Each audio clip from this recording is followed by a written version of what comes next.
Which Side Podcast is a proud member of the Which Side Media Collective. This week's episode is sponsored by our Which Side Collective store. Is it time to say fuck shipping and fuck borders yet? Yeah. Use codes FUCKSHIPPING to get free shipping in the United States. Use code FUCKBORDERS to get $5 off international shipping. Use promo code fuck shipping and fuck borders. We'll get it out as soon as possible for you. There's no limit on that either. It's like people are like, buy $60 worth of stuff, get free shipping. No, just get free shipping. Come buy a patch. We'll ship it for free. Yeah, totally. Because fuck shipping. Fuck shipping. WhичSideCollective.org. And remember, fuck shipping. And fuck borders, because seriously, fuck them. There's a lot of fucks to start this out.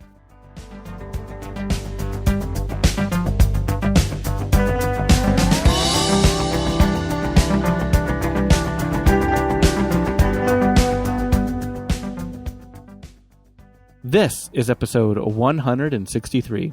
Yeah, we talked to Gabrielle and Peter from Tamerlaine Farm Animal Sanctuary. I gotta tell you, their logo is two of their roosters they have there.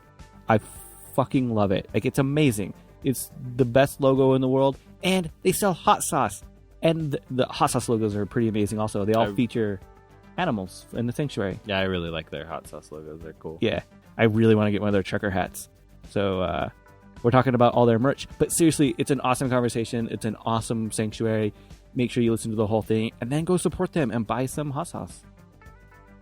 Hey, Jordan, what news and events do we have going on this week? Well, if you're listening to this on the day that came out, and you happen to be in the San Diego area, totally show up to court support for Nicole and Joseph. They could totally use your support. It's at 2 p.m. Always remember, when you're doing court support, dress nice, don't be a dick, because these are people's lives. And on December 23rd, there's a Lagoon protest in Salt Lake City. Lagoon's only open for a little bit longer, so they're going to be protesting that. Also, on December 31st, there's always the Global Noise demo for prisoner solidarity. So look for one. If you can't find one, do one yourself. Show prisoner support. FYI, Lagoon is an amusement park that has a zoo. Mm-hmm. So that's why they're protesting. They're protesting fun. They're protesting fun. We're against fun at amusement parks. There's no listener shout out this week. If you'd like to do a listener shout out, just go to whichsidepodcast.com, click on the donate tab. There's a bunch of ways that you can shout out. You can record a message on the website itself, or you could send something to us and we can shout it out for you. Because we like being your shills. So just go to whichsidepodcast.com, click on the donate tab. Whoop-ow! For the slingshot this week, Jordan, guess what happened on December 25th, 1621? Well, I was going to say Jesus was born. Oh! That's not 1621. We all know that's not true either. Christmas? Yeah, no, nothing to do with Christmas. That's what I love about this one. Saturnalia? But Massachusetts halts all sinful game playing and confiscates all toys. That wasn't a very fun Christmas for kids. Fucking Puritans. That was what, 16? 1621. Huh. I sincerely hope you enjoy this episode. Which side are you on? Which side are you on? Which side are you on? Which side? Which side are you on? Which side are you on? Which side are you on? Which side are you on? Which side are you on?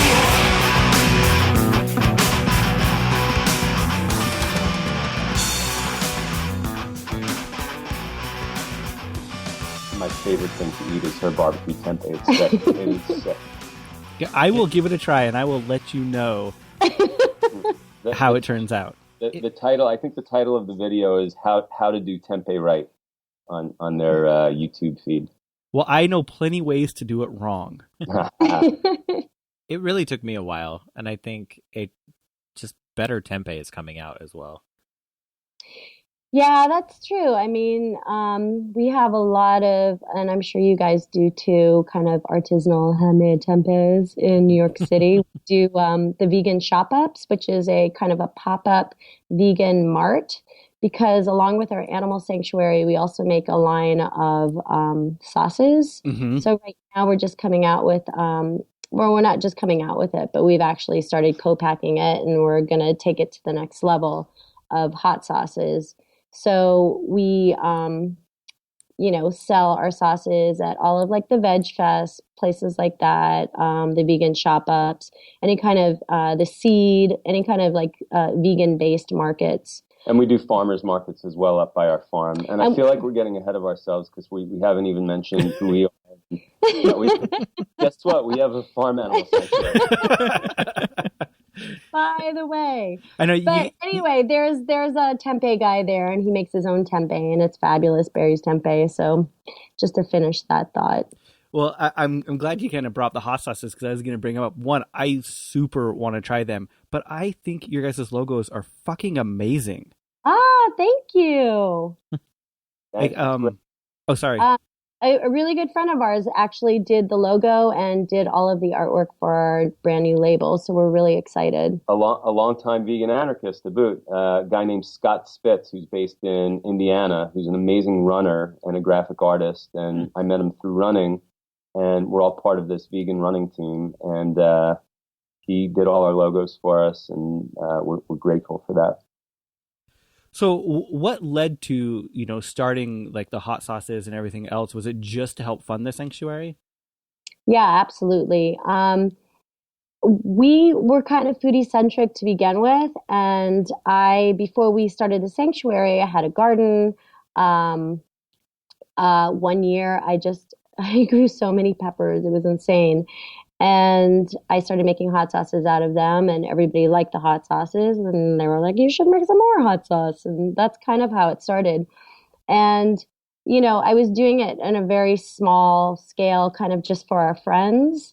And once we started the sanctuary, I thought, well, if this could work, it could also be another way to fund our sanctuary, along with, donations and all of the other stuff. So we are just starting our big hot sauce journey. Like I said, we just got our first big batch co-packed, and we are actually going to just start selling it in stores. We haven't exactly started yet.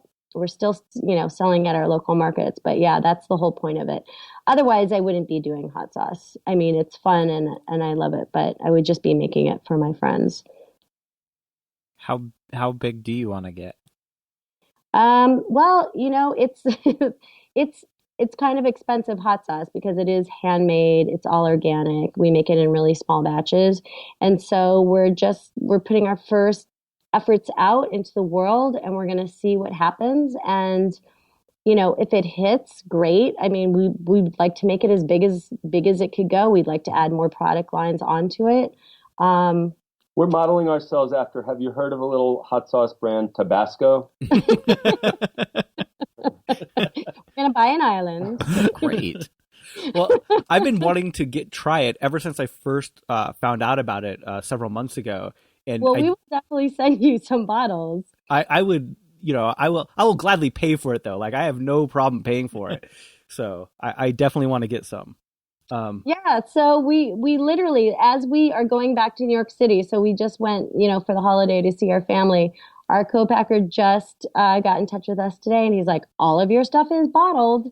I'm like, awesome. So Nice. We have somebody who's going to help us sell it. And I think anybody who likes hot sauce, the labels are very striking. There's a picture of an animal, 3 animals that actually live on the farm. There's Rudy's hot smoked red. There's Casey's hot super green. And there's Artie's bourbon blend. And Artie is a pig, Casey is a chicken, and Rudy is a rooster chicken. Mm-hmm. And, hot sauce traditionally is mostly put on chicken. The majority of hot sauce bought is put on meat products. And so what we're doing is we have these really great labels that anybody who's attracted to hot sauce will probably just want to pick it up anyway because it's really cool. But each bottle has a story about the animal that it's named after on the bottle. So we're hoping that, we can kind of send out this little subversive message. And as people are, putting hot sauce or thinking about putting hot sauce on something, they'll read that story and maybe they'll think twice about it and they'll put it on maybe some tempeh or some tofu. So here you guys are, making a vegan product, making your vegan hot sauces to support an animal sanctuary. It's like you're living every vegan's dream. Yeah, I agree. It's the most amazing thing we've ever done, but it is such hard work and it is so expensive and so time consuming, and I wouldn't want to change a thing, but the dream comes with a huge price. And so yeah, I'm not complaining about it, but it's been the most rewarding thing I've ever been involved in, and it's the hardest thing I've ever been involved in. And I'm not even, I'm not even taking the brunt of it. I mean, I have a day job. Gabrielle is there 24/7, along with the animal caregivers. I'm there maybe half the time, the weekends, and I get up a little bit during the week. And it's brutally hard for me. And I see what they're doing. I see the work that they're doing. And it is just a lot goes into it. It's not something to take lightly, that's for sure. Yeah, I mean, it is a labor of love, but there is a lot of labor in that labor. And not really any money. I mean, it's a nonprofit. So the people who work for us don't make very much money. We don't make very much money. We don't make any money. I mean, we spend money. We don't make money. Let me rephrase that. We lose most of our money. And but there's nothing I'd rather be spending our money on. And so it's amazing and it's great, but every we just look at each other and we're like, this is awesome. We're doing this. We're so tired. This is great. We love this. So how did you decide to actually take the plunge and go down this road? Yeah. So we live in New York City, and in 2002, we bought this farm about an hour and a half northwest of the city, a weekend place. My father happened to be in a nursing home up there, and we were going up every weekend to visit him. And we knew that we wanted to try to get a weekend place, and obviously we wanted to get something close by. So we got this place, and it's near the Delaware. It's actually on the Delaware River, up at the border of New York, Pennsylvania, New Jersey. Real nice area up there, and we fell in love with this property. We bought it, and there's a nice old wacky farmhouse on it that we live in. And we spent the first 12, 13 years up there just having great time in the winter, in the summer, having our friends up, just enjoying time at the farm with our dogs.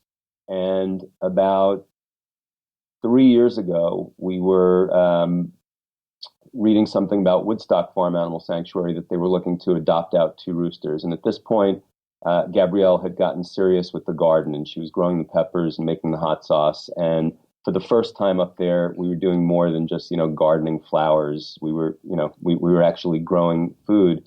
And Gabrielle said to me, wouldn't it be great to adopt these 2 roosters? And my initial reaction was, yeah, it'd be great, but what do we don't know the first thing about roosters. How are we going to do that?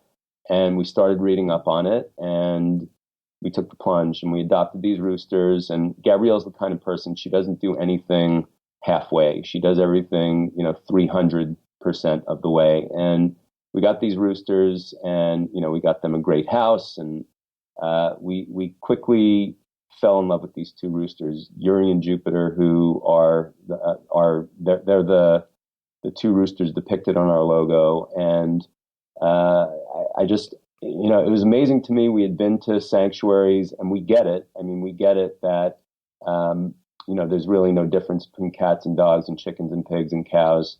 But until we had 2 non-cats or dogs under our care, you can pet them and hang out with them and watch movies about them and visit them at other sanctuaries.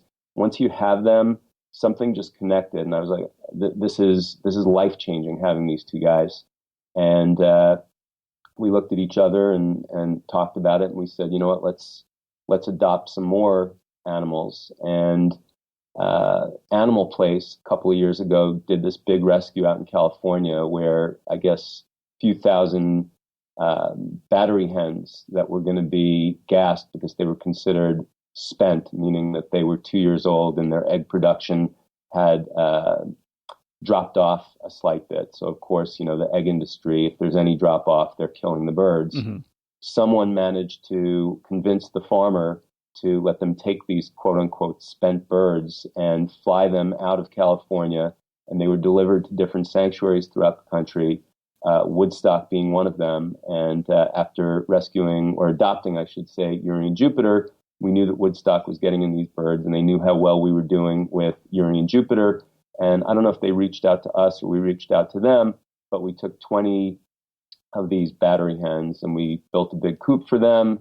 And so now we have Uri and Jupiter, these 20 other birds, and all of a sudden we're a little chicken sanctuary. And then people are recognizing the fact that we take in chickens, and we're getting calls from people who are finding chickens in Prospect Park in Brooklyn. And you know, I guess with the backyard layer phenomenon, a lot of people are getting these chickens and either discarding them, certainly discarding roosters, not knowing what to do with them all. And so it's amazing how many birds are roaming the streets of Brooklyn and the parks of Brooklyn. Mm-hmm. So we took in a few more birds that way. And the next thing you know, we're getting heavily involved in, not this year, but last year. I don't know if you're familiar with Kaporos. Are you guys familiar with Kaporos? Nuh-uh. I don't think so. Yeah, so Kaporos is this ritual that ultra Orthodox Jews, the Hasidic Jews that make up a big chunk of the population of certain parts of Brooklyn. Kaporos is a ritual that is carried out by these ultra Orthodox Jewish communities. It's essentially a sacrifice that they do on the streets of Brooklyn, and up until 2 years ago, Los Angeles, it was banned there, but it's done in all the cities where there are very, very ultra-religious Jewish populations. And what it is, each person in the community buys a chicken on the street. They're just crated chickens on the street, thousands, tens of thousands of them, because these communities, especially in Brooklyn, it's a very large community, tens of thousands of chickens in crates. They're not fed, they're not watered. And each person in the community buys a chicken. They wave the chicken over their head 3 times. They say a prayer. And the purpose of this is, in their minds, all of their sins for the year are absolved because all of their sins rise up through their body into the chicken's body. And then they turn the chicken over to a butcher or a rabbi who says another prayer, slits the chicken's throat, and then the chicken is discarded. So as you can imagine, it's about as awful gets. And we got heavily involved in an organization trying to get this banned, and we were involved in a lawsuit. And unfortunately, it's still going on.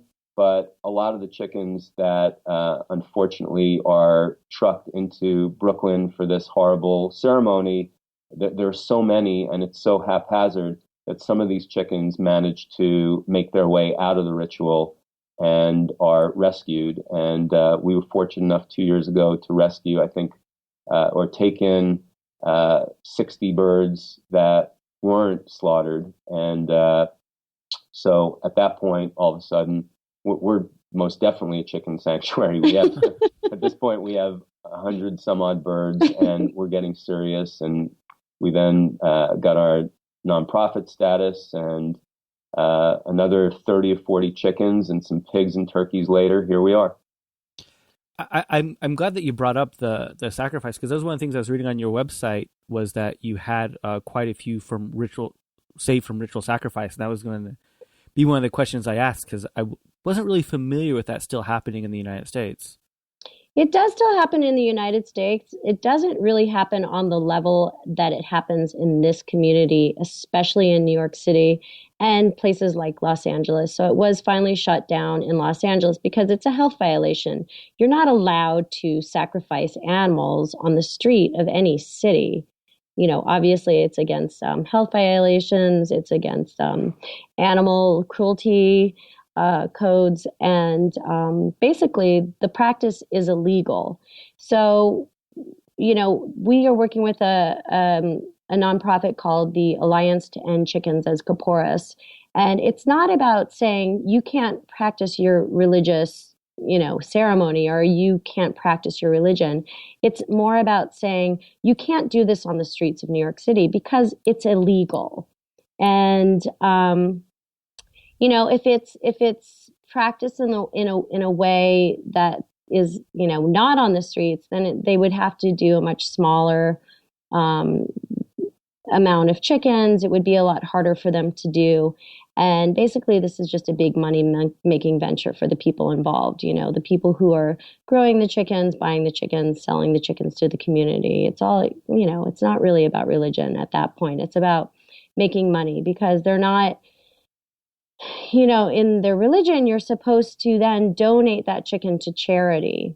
So there's no charity in the world. Well, maybe in some parts of the world, but certainly not in the United States. It's just going to take a bag of dead, bloody chickens, right, that were sacrificed on the street. So all of those chickens are just put into dumpsters. So, they're not even really carrying out through the tradition the way that they're supposed to be doing it. So we're just trying to say, hey, you cannot do this on the streets, because if they can't do it on the streets, then it's not going to be 50,000 birds coming in and sitting stacked, like 2 stories high crates of chickens, suffering, no water, no food for days and days and days. Half of the chickens just die of starvation and dehydration. It's really a horrible, horrible thing. Yeah, it's one of the worst things that I've witnessed firsthand, and we're out there protesting, and it's heartbreaking to see it. But there is a big group of people who are out there actively protesting, and so that's good. They're real insular communities where this happens. They don't really interact much with people who aren't part of the sect, and so for animal rights people to come in and be protesting, it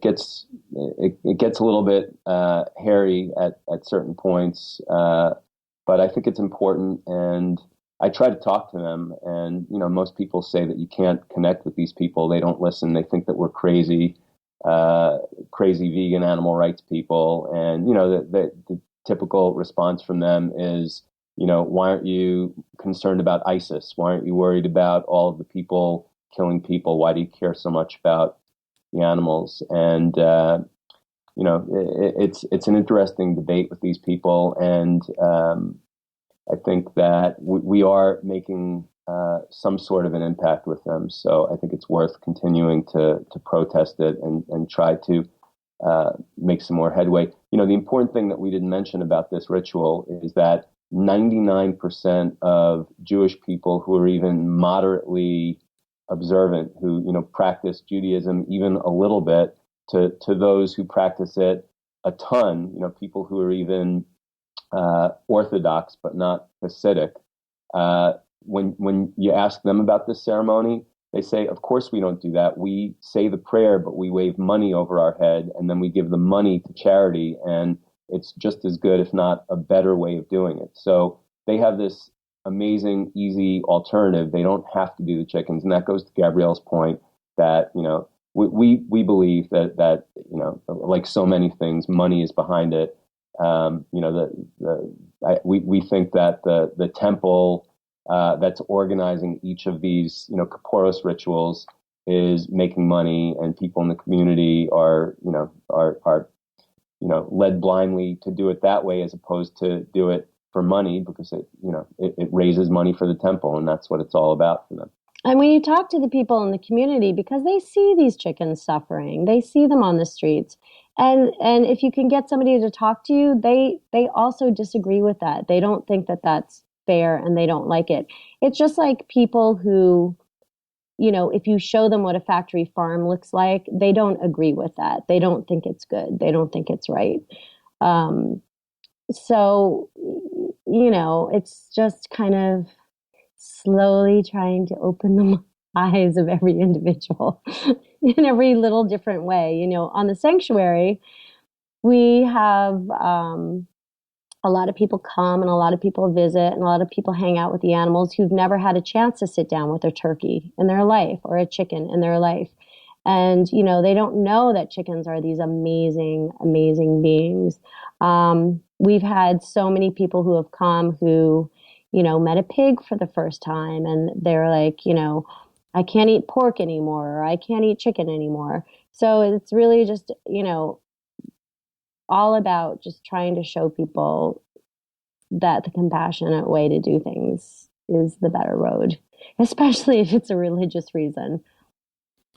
You also mentioned that people dump domesticated chickens and ducks and things like that.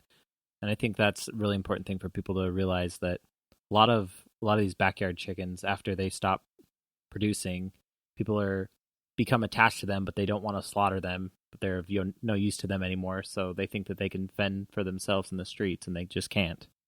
Oh, it's awful. So I was at my local feed store and I was getting, supplies for the farm. And there was a thing up on the bulletin board that said free chickens. And it was some kind of charity house. And I said to the guy, I said, "Oh, what's this about? We'll take chickens for free." And he goes, "Oh, it's a soup kitchen. They cook them and they serve them for soup." And I was like, "Oh my God, that's horrible." And he said, "Well, no, actually what's more horrible is people who just take their chickens that can't lay eggs anymore and they just let them loose into the woods thinking they'll survive.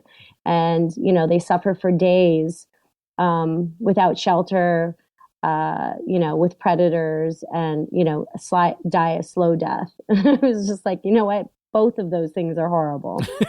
Yes. And you are right, sir. But the other thing is equally as horrible.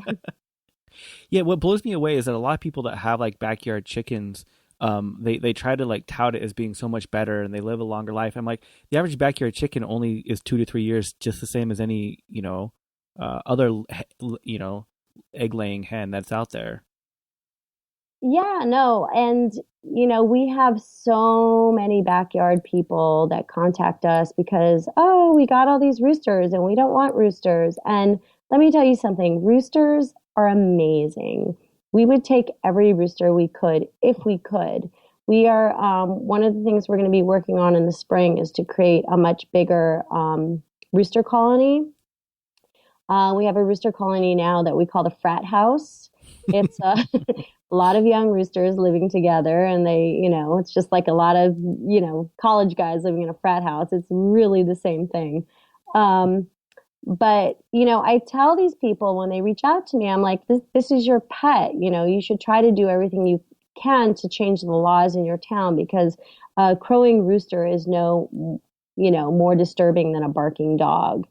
And, because these people they just get these animals and think they can pawn them off on all the sanctuaries, and the sanctuaries are chock full of roosters. I mean, that is like the sad thing about it. And I do also tell them, I said, I know that you think you're doing something great and you think you're, growing your own eggs, you're not supporting factory farms, but where you get these eggs and these chickens are from factory farms. Mm-hmm. And so you are supporting that industry. So, don't think that you're any different than the people just buying eggs in the grocery store.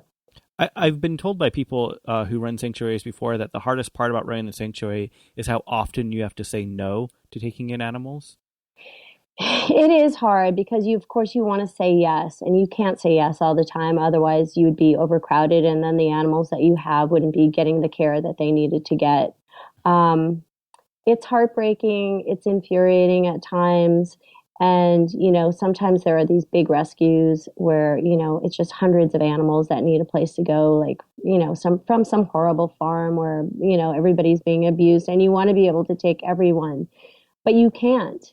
And, the one thing that you can do, though, is you can take the animals that you can take and you can give them the absolute best life that they could ever have.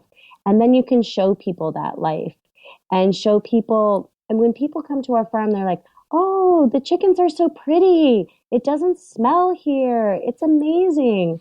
And you can show them, they can sit down in a barn, a clean barn, with these animals and relate with them and have time with them to understand that all animals are the same. People are always saying, oh, pigs are so smart, or, dogs are so smart, as though their worth should be based on how smart they are. Let me tell you, all animals are smart.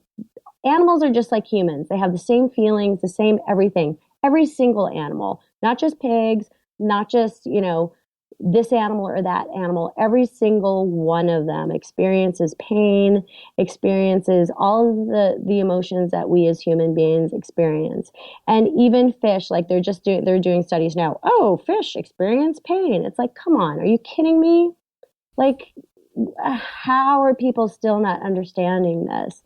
And even people who, love animals, rescue animals, they still kind of have this hierarchy of which animals are more valuable. Mm-hmm. I'm telling you, some of my chickens are way smarter than some of our pigs will ever be. Mm-hmm. It's just like human beings.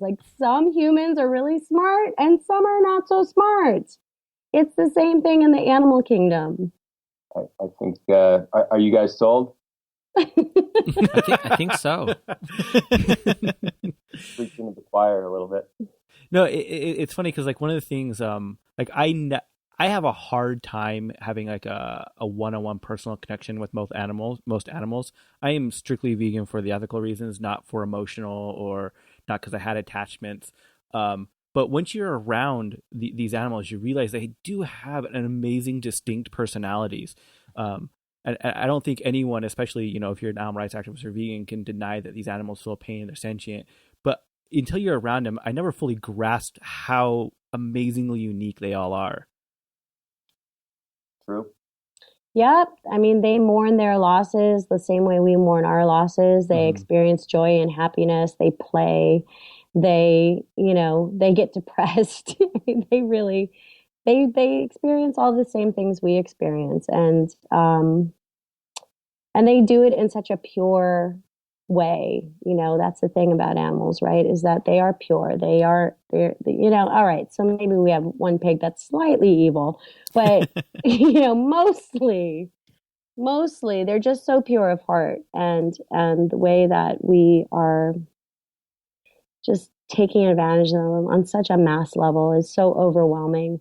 But I will say this, that having the sanctuary, really at least gives me hope. I know it gives Peter hope. I know a lot of young people today feel a little bit hopeless in what's going on in the world, but the vegan movement is making so much progress, and it's happening so much faster. And, I can only imagine that it's going to gain speed. So, we're really grateful for all of that. So what is both of your vegan origin stories? What brought you to veganism? Yeah. So, we are not vegan for all that long. I think we've been vegan for 8 years, but we've been around veganism, both with our family members and friends. And we were your typical humane wash suckers for a long time before we became vegan. We were the people who Whole Foods preys upon, the people who buy the fact, or not the fact, buy the lie that, their food is in some way different than, the other, meat that's sold that isn't, ethically, organically, happily raised and slaughtered. And so I finally took the plunge about 8 years ago. I was at an event. It was a food industry event, a charity event where there were lots of famous chefs lined up in a room, and each one was giving out food. So if you paid to go to this event, the purpose of the event was to try out all these amazing food items. And I went to this event and I saw all of this, meat, and I left this place just thoroughly disgusted. And I came home, got into bed, and I said to Gabrielle, I said, I'm done. Tomorrow I'm vegan. And she said, vegan? Are you sure? And I said, yeah, trust me, tomorrow I'm vegan. And that was it. It was that I woke up the next morning. I've been vegan since that, I guess since that night. And she joined right along with me. And so, yeah, it's been 8 years. And sometimes, we're not that young. And sometimes there's a lot of regret that we could have done so much stuff if we would have opened our eyes sooner. But, I guess it happens for everyone at different times. And that's when it happened for us. And for my story, I mean, I always have a ton of compassion for people who are on this journey, because my own journey was just so ridiculous, because I was vegetarian, right, for years. And I was like, oh, I'm not hurting anyone. I'm a vegetarian. And I wasn't just a blind vegetarian. I was a conscious vegetarian. I, sought out these things. This was like before the internet. I used to get my PETA magazine once a month in the mail. And even at that time, I mean, they didn't really talk about eggs and dairy that much. Mm-hmm. And so I was just kind of this blind vegetarian who thought, as long as you didn't eat meat, everything was okay. And I had been trying to talk Peter into a vegetarian thing for a long time. And, we would watch all the documentaries and he came home and he's like, well, I'm vegan now. I was like, what? I don't think I can be vegan. That's like crazy. That's like, I can't do that. And he goes, well, if you're doing it for the animals, then you need to be vegan. And I didn't even know what he was talking about. And so I said, all right, I'm going to research this for a week and then I'll get back to you. And the second I started researching it, I went, how did I not know these things? Right? And I'm somebody who sought out this information. I was like, how did I not know that the dairy and the egg industry are even worse than all of the other industries? And I was devastated. And I was like, of course, yes, I'm going to be vegan as well. So I know that it's hard for people, and I know even people who feel that they're conscious and they're reading and they're trying to know what's out there.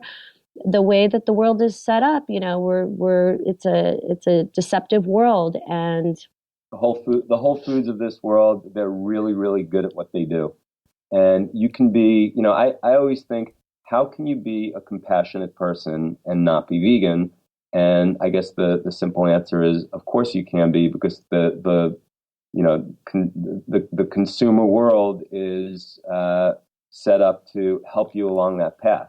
And if you want to be an ethical, compassionate meat eater or egg eater, or any consumer for that matter, you can buy into the craft, and we know firsthand how easy that is. So, to me, that's the biggest problem. I look at vegetarians as people who are easy to reach and convince, and most vegans that I've spoken to started vegetarian. But I think they're the easiest people to reach, and because there's already some compassion there. And again, I just think it's anyone who's an ethical vegetarian is I hate to say this because I hate to talk crap about anyone, but they're living a lie. They're kidding themselves. I don't think that it's possible to be that, but that's what you very nicely put being a hypocrite. Yeah. Thank you. Right. So, listen, you know what you know when you know it, right? Because I was certainly a hypocrite for many, many years, and I didn't know I was being a hypocrite. So I am, when we do our tours and when people come, I am like so open to that, because I say, I went through the same thing. I get it. I get why you don't understand or why you don't know these things. And it shocks me today that people don't know these things, because there's so much information out there. But when you're living in that vegan bubble, you just have that information all the time coming from every social media, port that you have, that, it's easy to forget that other people do not have access to that information all the time. And to be fair, most people, myself included, went along the path of being vegetarian for a while and then, moving to veganism. But like Peter, you kind of went overnight, right? Like just ripped off the Band-Aid and all at once. Yeah. Do you feel that was like easier for you, to quit everything at once instead of try to phase things out? Yeah, I've always been sort of an all or none kind of person. And as I said, I was around veganism. So my sister's been vegan for 30 years. And, I was the bad non-vegan brother. I was the guy who would, make comments like, "Oh, how could you drink that soy milk? That's, that must taste really good, huh?" I would give her crap for that. I was awful. And so, I was around it. And a lot of my friends, I do a lot of work in the music business, and a lot of friends of mine and clients of mine were vegan for a long time, and I was around them. And so I got it. I understood it. I was able to, keep my distance, respect it. And I liked vegan restaurants, and I would go with these people and eat vegan meals. But then I had this other sort of, this other life. And so, I don't know, for me, once I finally took the plunge, and it wasn't, I guess there were plenty of times over the years where I said, all right, I'm going to try to be vegan. I never said I'm going to try to be vegetarian. It was always, I'm going to try to be vegan. But it really, that night, it just, something snapped, it clicked. And I mean, I've never been as certain about anything in my life. Like from that day forward, people would say, "Oh, it's a fad. Of course, you're not going to do this for the rest of your life." And, a month in, 2 months in, I was like, no, I know. I just know, like I've never known anything before, that I'm going to be vegan until the day I die. It was this, I mean, the closest thing to a spiritual thing that's ever happened to me in my life. And, I don't want to get all, I don't know, hokey about it, but first time everything made sense and everything just seemed to align. And I was like, yeah, this is the only, it's the most important decision I've made, and the best decision I've made. And, I could go on and on with all of those types of comments, but you get it. So was your family pretty accepting since your sister was already vegan? Yeah. So my mother was already used to, catering to a vegan kid. So, she was fine, and it was a non-issue. And, living in New York City, it's super easy. I mean, I think becoming vegan in a big city like New York or LA or San Francisco or Chicago, maybe Chicago to a lesser degree, but certainly New York and Los Angeles and San Francisco, it's the easiest thing imaginable as compared. I think people are amazing who are sort of isolated, and we've met so many people who live in remote locations where there's no vegan restaurant, there's no option. Farming communities where they're doing it themselves, and to me that's incredible. Those people are inspirational. So do you ever just rub it in your sister's face like, I run a fucking animal sanctuary, what the fuck are you doing? No, but she used to get really upset because once we became vegan, more people would cater to us more, and she's like, I've been vegan for 20 years, nobody made any special meals for me at the holidays. And it was like, oh, there's 3 vegan dishes here that you can eat, and we made it special for you. She's like, this is bullshit. Just tell her it's strength in numbers. It's totally true. Now there's more of. I try to get my family. I have an aunt right now who has Parkinson's, and actually meat is one of the worst things you can eat if you have Parkinson's, because it takes your dopamine levels down, and Parkinson's is all about dopamine levels. And my she's like 70, I'm like, just be vegan. Stop eating meat. And she's like, I don't eat meat. I just eat turkey and eggs and some dairy.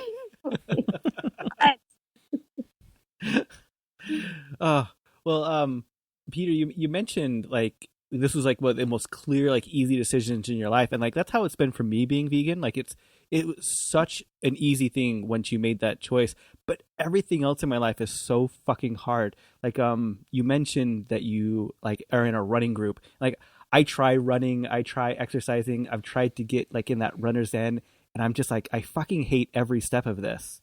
Yeah. Yeah, running, same thing for me. I hated running. I never ran a mile until I was 30 or maybe 29, 30 years old.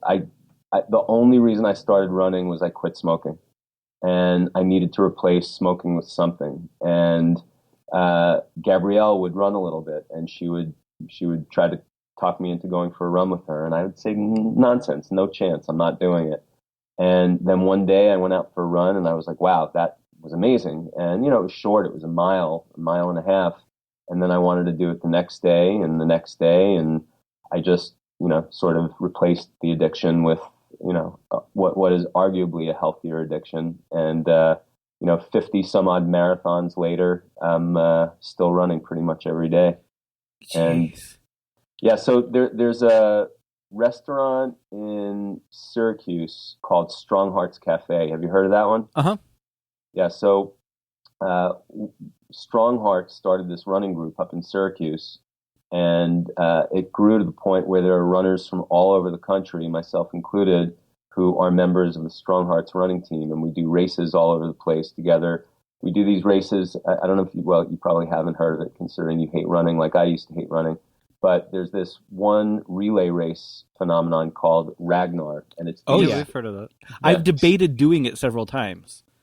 Come on down, you should join us. So Strong Hearts, we do these Ragnar races where there are 300, 400, 12 person teams of runners, and you run 200 miles. Everyone does 3 legs, so you run straight for 24, 26 hours, and we started with one team a few years ago doing a Ragnar race in the Adirondacks, and it's grown to the point where we do a few races a year. And now instead of having one 12-person team, the last couple of races, we had 3 12-person teams. We just did one in the Adirondacks with 36 vegan runners, and it's amazing because we're all wearing our Vegan Power black shirts with, white lettering, and it's a bunch of punk rock, tattooed, vegan, dare I say, anarchists. Not to not to try to brown nose your podcast name, but out there running and spreading the word. And it's runners of all levels. So we have an A, B, and C team, and this year our A team came in out of all the teams that were in this race, came in first place in the co-ed division and second place overall out of all the teams. So we have some really amazing vegan runners, and I think it's really good advocacy because people that are out there, Gabrielle talked about our rooster flock being the frat house. Doing these Ragnar races, you're really surrounded by a lot of frat jock mentality, and there are plenty of teams with bacon in their names. Like the Team Bacon joke is big in these Ragnar races. So we're out there spreading the word, and not only spreading the word, but winning the damn thing. And it's just been a great form of advocacy, and it brought together a lot of vegan people from communities other than the big cities where there aren't, tons of vegan restaurants. It's a really nice thing. And it's called Strong Hearts Vegan Power for any of your listeners who are interested in running with a bunch of awesome vegans. That's something I probably need because I've always wanted to do a try, and I started training and I ended up doing, I don't know if you're familiar with it, the Tough Mudder, which is a 13 mile. Yep. So I did that, and it fucking killed me, and I kind of just was like, yeah, I'm done at the moment. But I'm still, I'm in my early 30s, and I'm like, if I don't shape up now, I'm just fucking myself for the rest of my life. So yeah, now is the time to do it for sure. Don't do those Tough Mudders anymore. I think they're just an injury machine. I mean, it's brutal. I did one of those, and my shoulder still isn't right from that thing, and it was like 5 years ago. So running is triathlons. They're cool, but easy to get injured. A lot of people break collarbones. It's really hard to get injured running. I know that the Ragnar's here. I think there's one in Utah that's like something like the Saints, and then there's one in Las Vegas, like the Sinners. Yeah, they do it back to back. It's called the Saints and Sinners. Yeah. Oh, that's awesome. Yeah, I think that's one around here. Yeah. They do, it goes up the Wasatch back here through the mountains, just like the Adirondacks there. So that must be beautiful. Yeah, I know that there are some great marathons out that way. And where's it? Is it called St. George? Oh yeah, the St. George Marathon. Yeah. So, yeah, I highly recommend it. It sucks at first, but it gets better running, and it's been a really important part of my life for sure. Would you recommend starting with the 5Ks and the 10Ks, or just training and then going for the marathon?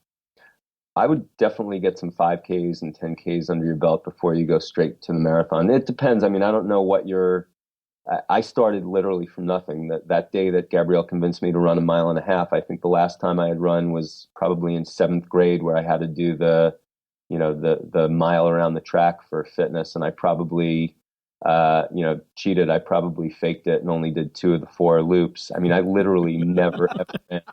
And so when I say I never ran, so it sounds like some running, but for me, the thought of doing a marathon was so foreign when I started running. I mean, there was no way that I could run 26 miles. And it took probably, I would say, a good 5-6 years. And I gradually built up. I did a few 5Ks and a few 10Ks, and then I did a half marathon.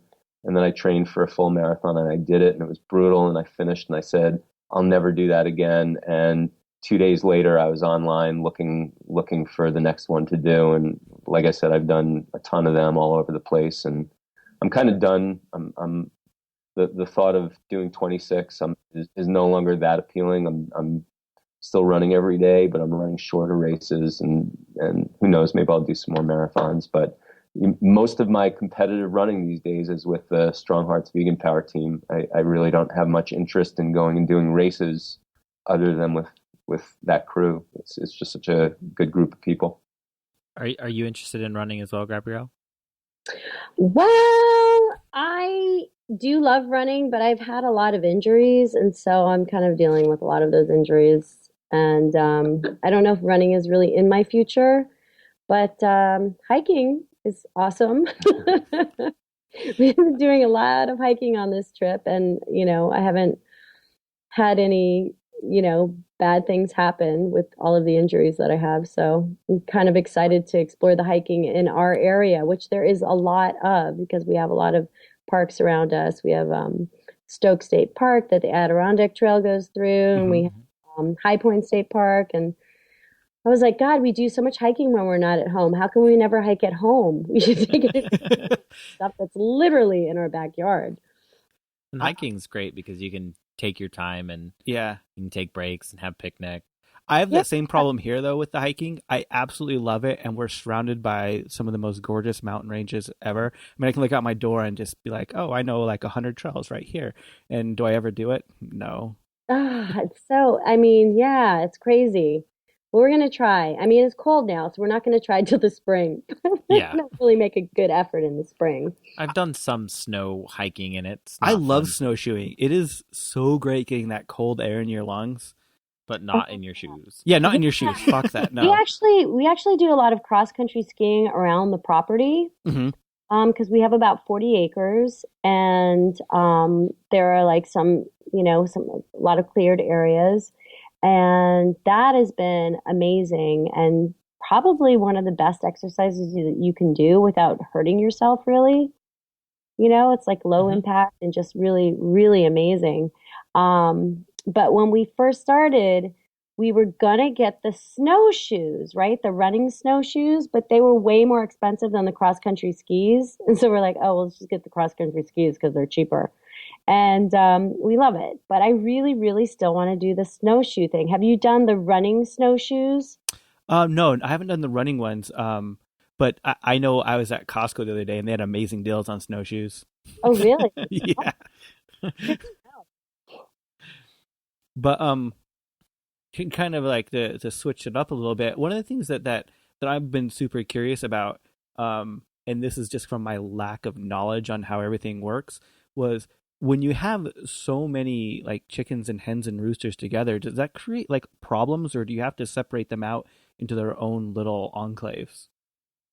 Yes, so you just have to be mindful, you have to be attentive, and you have to watch what's going on. And so we've had situations, we have a lot of different living environments for chickens. There are probably, what would you say, maybe 12 or 13 different enclosures and different fenced-in areas where different chickens that live at the farm can live. And for the most part, the chickens that are living with each other get along great.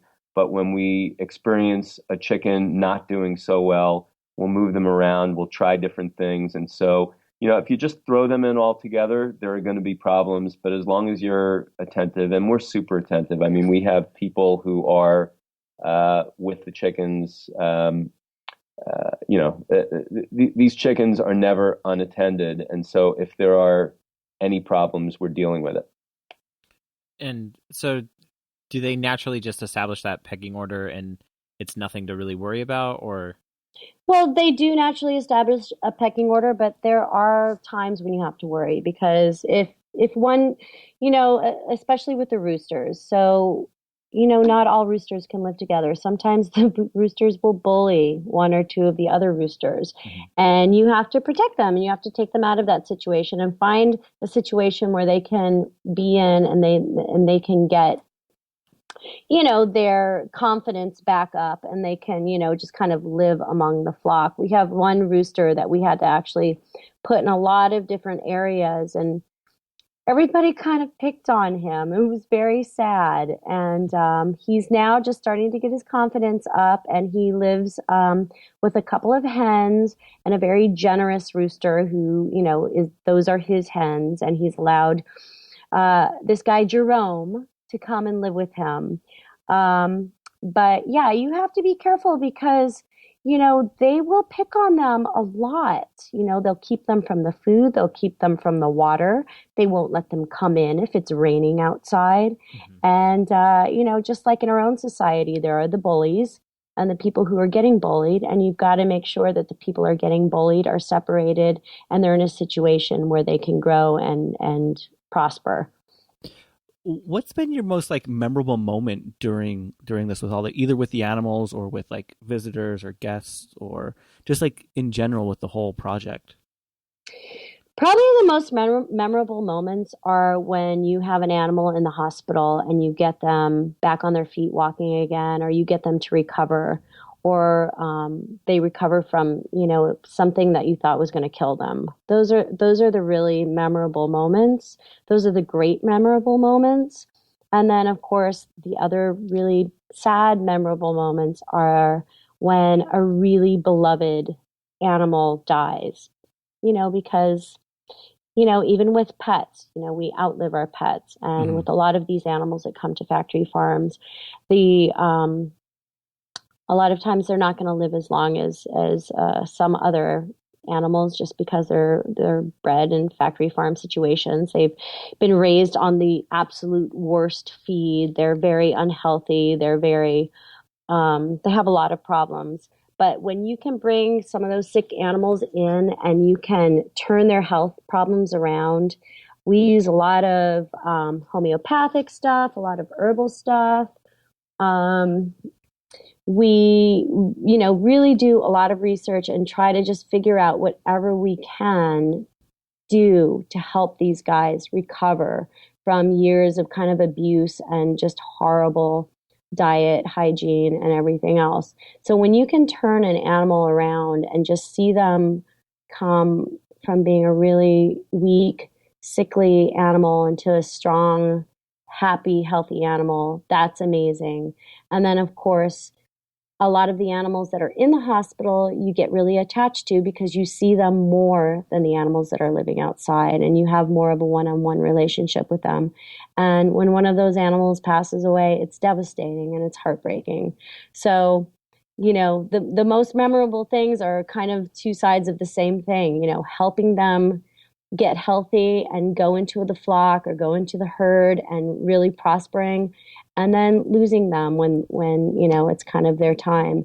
But I will say that with every animal we've lost, knowing that we gave them love and kindness and, an outdoor area that was, really wonderful place for them to be is incredibly fulfilling. And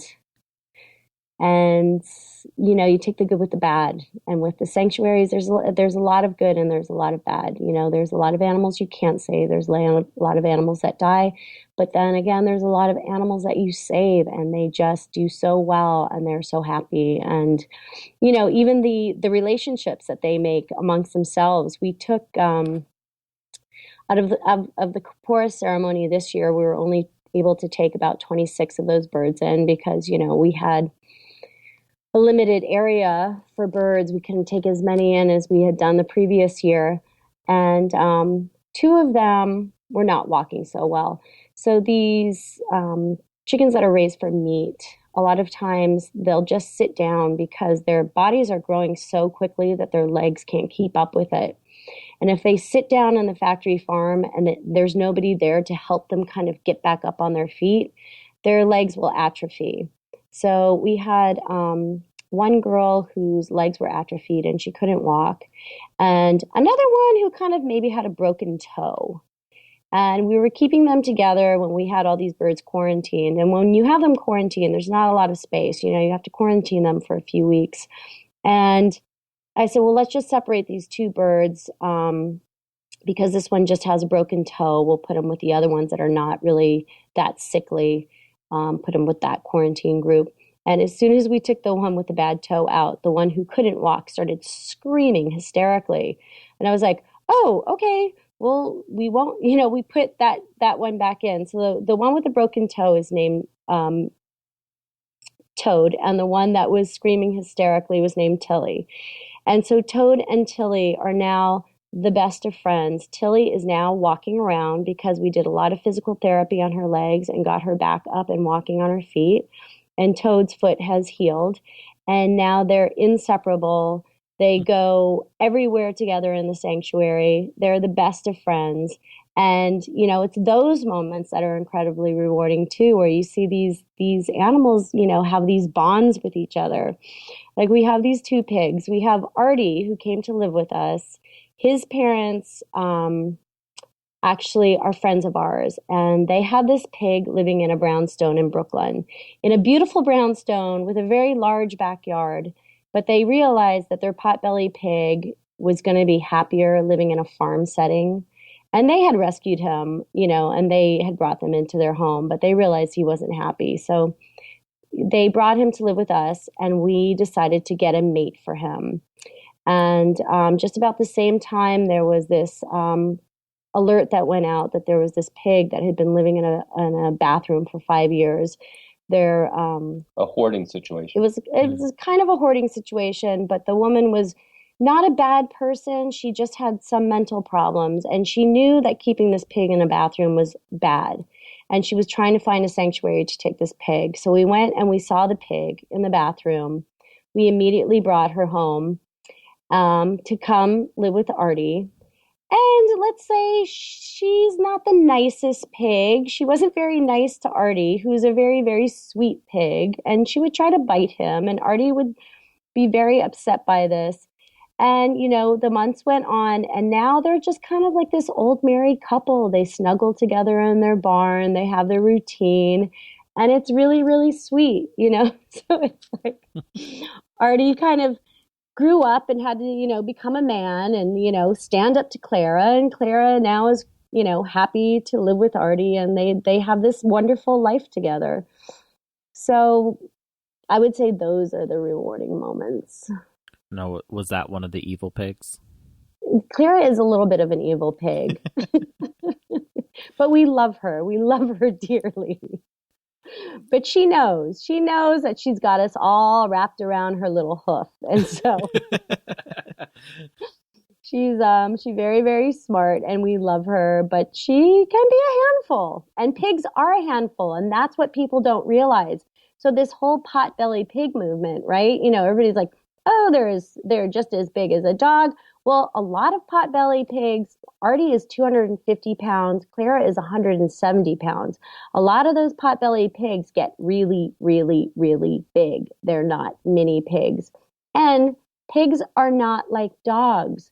They want to do what they want to do, and they don't want to be told what to do by anyone because they are super smart. So if you try to put a leash on a pig, or if you try to make them, they will scream bloody murder. I mean, they don't want to be told what to do. And so all of these people get these adorable, cute little pigs thinking that they're just like dogs, and they are not like dogs at all. They need a lot of attention, a lot of training, and most people aren't up to that job. So there's a lot of potbelly pigs now who are finding their way into sanctuaries. And we have one that lives in our house right now because Artie and Claire kind of have their little clique and they don't want to let him in, and he's too little to live with anyone else. So he kind of lives in our house, and we had to leash train him, and he was not happy about it. But he is very sweet. So, you know, it's just every animal, you know, you take each one with, you know, they all have their kind of quirks and their little things, but they're all really amazing in the end. Even, you know, even when you go into the frat house and the roosters are pecking at you, we still sit down with them and just love on them. You know, we're like, you call it like hug therapy. If somebody's in a bad mood, you just try to pick them up and hug them until their bad mood goes away. Well, do you have any pointers or tips or advice for people who are thinking about starting their own sanctuary? You know, I think the best advice is to do. Wow, this is going to sound like we have all the answers and we're really smart. We're not. But to do what we did and start super small and super slow, and you know, don't get in over your head. Make sure that you have the resources to fund it. Don't expect that money is going to be rolling in from from people.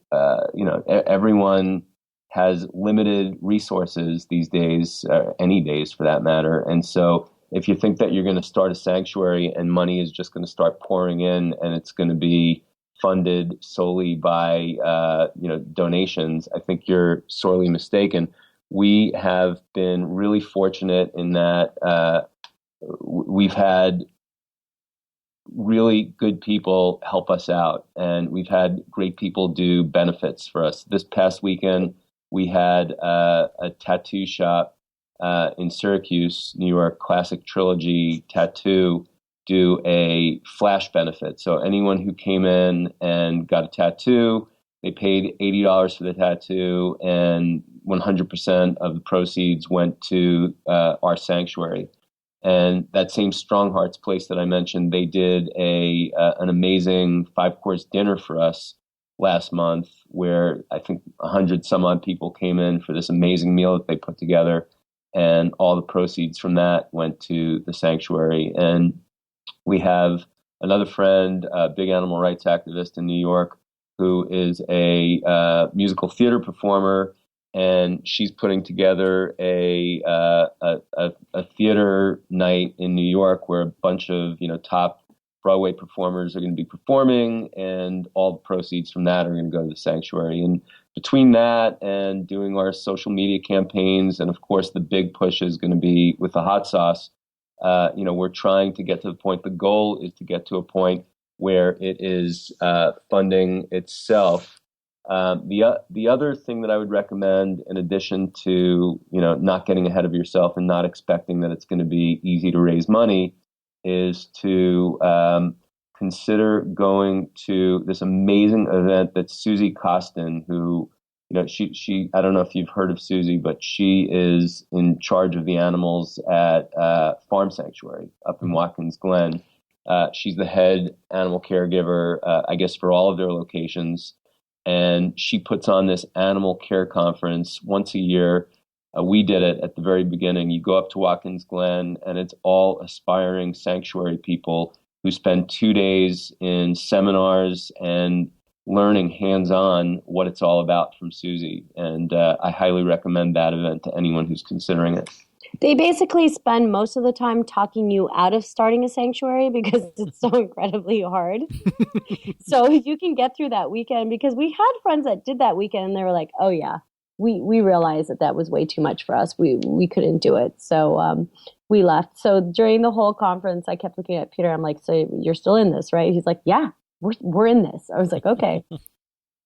Because the sad thing is if you start a sanctuary and it is not successful, then you have all of those animals that you have to home, and most of the sanctuaries that are near you are going to have to take in those animals. So it's incredibly important to be really responsible when you go into it and make sure that you are taking your time and that you have enough money and that you have enough resources and you don't grow beyond your means.